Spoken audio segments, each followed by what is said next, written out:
gudoomiyaha gobolka Awdal Cabdo Axmed Aayar ayaa kormeer ku soo maray goobaha ay diiwaangelinta madaniga ah ee magaalada Boorama ee caasimadda gobolka Awdal ay ka socoto kadib markii uu gudoomiyuhu kormeer dheer uu ku soo maray goobahaasi ayaa gudoomiye Cabdo Axmed Aayar waxa uu saxaafadda uga waramay kormeerkiisa waxana uu ka waramay arrimaha diiwaangelinta madaniga ah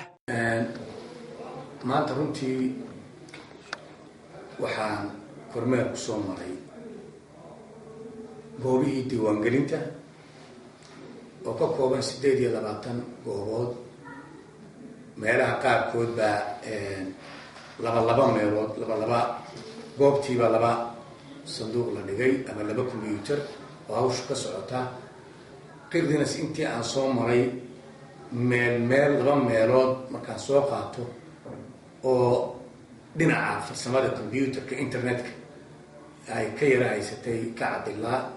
mooyaane inta kale si fiican ay uga socotay miya Cabdo Axmed Aayar waxa kale oo uu ka hadlay weerarkii lagu soo qaaday saldhigga dhexe ee Boorama iyo gurigiisa weeraradaasi oo ay soo qaadeen dablay haybtooda aan la garanayn maalmihii u dambeysay waxaa ka dhacay gobolka in burca dablay ay habeennimadii habeen afraad ay stationka soo weerareen saldhigga dhexe dabladaasi waa dable aan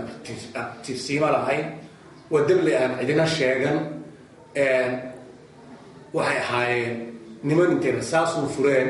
haddana markii lagu furay cararay cid lagama qaban laakiin weli baadhistoodii iyo raadkoodii meeshay ku dambeeyeen ama meeshay ka yimaadeen ama kuwa dadka ay yihiin weli waa lagu daba jiraayo baadhistoodii ayaa la wadaa waxaa iyana runtii ka dambayso habeen saddexaad ahayd in tacshiirad rasaasa lagu furay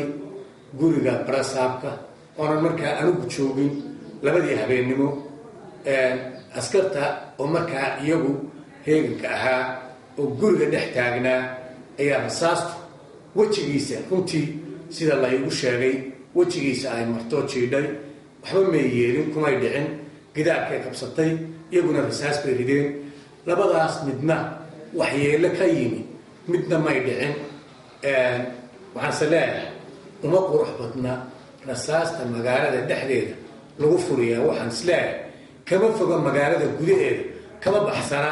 dadka waxaa samaynaya magaalada gudaheeda meel kale kagama iman fili maayo kuwa loo nisbaynayo inay ka baxeen magaalada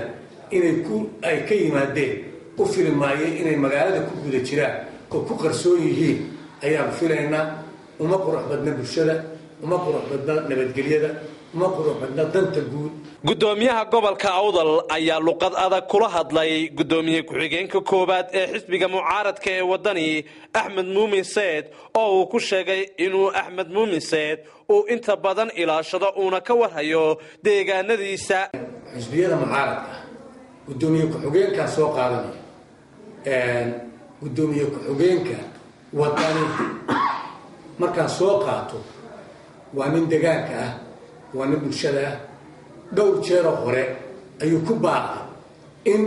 qoriga la qaato waxaan leeyahay meelaha duulimaadyadu ka yimaadaan waa deegaanka uu rasmiga u degan yahay isagu haddaan soo qaato holhol oo halkii ugu horreysay ay weerarka ku soo qaadeen ahay waa bulshadiisa dhexdeeda halka uu deegaanka ku yahay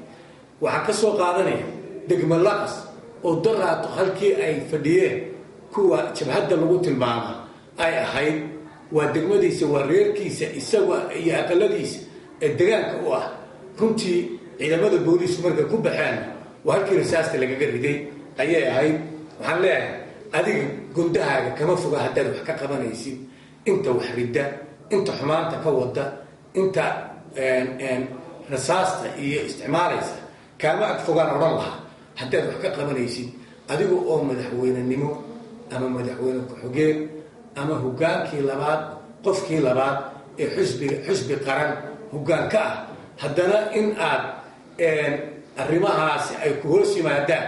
oo dadkaaga hoos yimaadaan anigu waxaan u arkaa nasiib daro bal adigu marka hore ishagaaji oo isa safeen ayaan odhan lahaa isagana intaasaan kaga baxay. gudoomiye ku-xigeenka aad sheegaysay xisbiguu ka tirsan yahay magaciisa maxaa la yidhaha? Axmed Muumin Seed waa gudoomiye ku-xigeenka xisbiga wadani baa la yidhi marka horeba waa gudoomiye haddaan arrintaasi wax kaasii weydiiyo wasiirka wasaaradda arrimaha gudaha Somaliland mar uu isagu hadlay wuxuu sheegay in golayaasha deegaanka ay xayiraadii ka qaadeen waxna dooran karaan ciday doonana ridi karaan kolkaa maan la isooran karin gudoomiye Cabdo baa ka cagajiidaya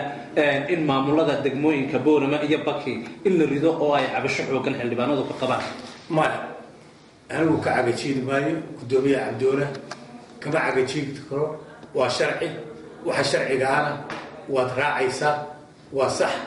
iyaga xaq u leh 7 xubnood haday ku soo ogaan in ay kalfadhi aan caadi ahayn loo qabto marka gudoomiye waxaa saxaafadda bayjeedkeega dhowr jeer ku soo baxay maamulka degmada iyo maamulka gobolka oo adigu aad weliba gobol ahaan mas-uulka tahay lala xidhiidhiyo waxyaabaha loogu yeedhay kacdoonka nimankan bannaanka u baxaya ay wadaan marka arrintaasi maxaad bulshada kaga qancinaysaa aad ku caddaynaysaa inaanay idin su-aalaad weydiisid ba inaanay ahayn baan u malaynaya anigu sababtuna ay tahay dadka kacay waa reer awdal anigu reer awdal maayihin marka la xisaabtamayo mas-uulkii u sareeyay gobolkana waan ahay waxaan ka shaqeeyana waa nabad waa wanaag waa horumar